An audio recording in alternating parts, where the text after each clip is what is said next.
এটা কোনো গল্প বা রূপকথা না হলেও আমার জীবনের সেরা স্মৃতিগুলির মধ্যে অন্যতম শ্রেষ্ঠ।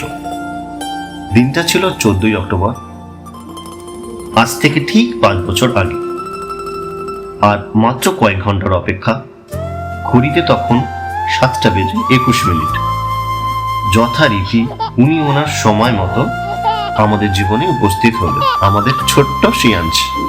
হ্যাঁ, নামটা একটা পুত্র সন্তানের উদ্দেশ্যে রাখা হয়েছিল।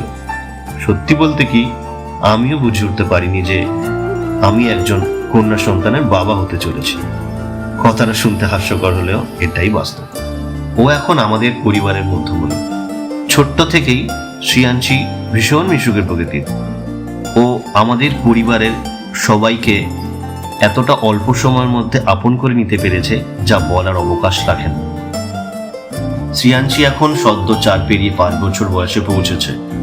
ও নিয়মিত স্কুলে পড়াশোনা করে, পড়াশোনার পাশাপাশি খেলাধুলায় ওর জুড়ি মেলা ভার। আমার সাথে দিব্যি তালে তাল মিলিয়ে ক্রিকেট, ফুটবল উভয়ই খেলে। শুধুমাত্র ওর কারণেই আমি আমার ছোটবেলার পুরনো স্মৃতিগুলো ফিরে পাই।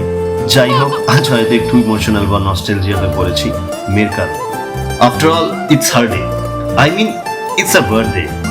আশা করি দর্শক আসনে উপস্থিত আপনারা সকলেই মুহূর্তগুলোকে উপভোগ করেছেন।